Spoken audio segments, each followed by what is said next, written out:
Australia's retailers are putting limits on purchases of alcohol as hoarders turn their attention from toilet paper and other household essentials to drink amid a widespread shutdown to slow the spread of the coronavirus. Supermarket giants Woolworths Group Limited, Coles Group Limited and others agreed this week to limit sales for each shopper after social distancing measures to keep people home resulted in spikes in drink purchases.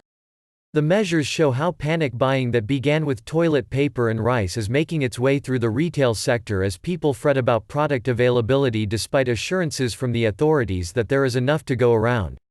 Uncertainty on the impact of supply following the closure of pubs, clubs and restaurants last week caused some people to purchase differently, said Julie Ryan, CEO of industry group Retail Drinks Australia, which recommended the measure. These temporary measures will ensure that all consumers can continue to access their favorite drinks when they decide to make a purchase.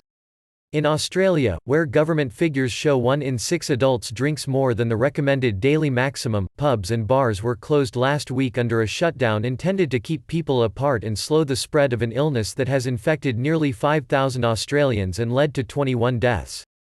That led to photos circulated on social media of Australians in liquor stores with trolleys piled high with drink, prompting warnings about heightened risk of alcohol-related violence and illness.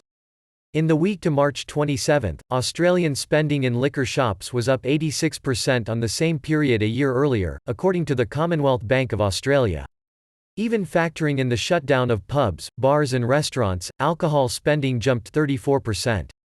The new rationing is not stingy by most people's standards. Each person may buy daily up to 2 cases of 24 beers each or pre-mixed drinks, a case of 12 bottles of wine, or 2 bottles of spirits, with a limit of 2 product categories.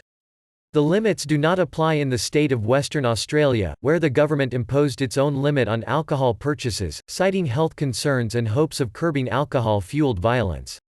People are under a lot of stress, with worries about the disease, financial impacts and social isolation, said Katerina Georgi, CEO of policy group the Foundation for Alcohol Research and Education. Many people are at increased risk of alcohol use spiraling out of control, with negative effects on their own health and sometimes the safety of those around them. The hoarding has moved beyond foodstuff at retailers. Shelves of stationery chain Officeworks, owned by Wesfarmers Limited, have been stripped of home office gear amid a rush of people working from home.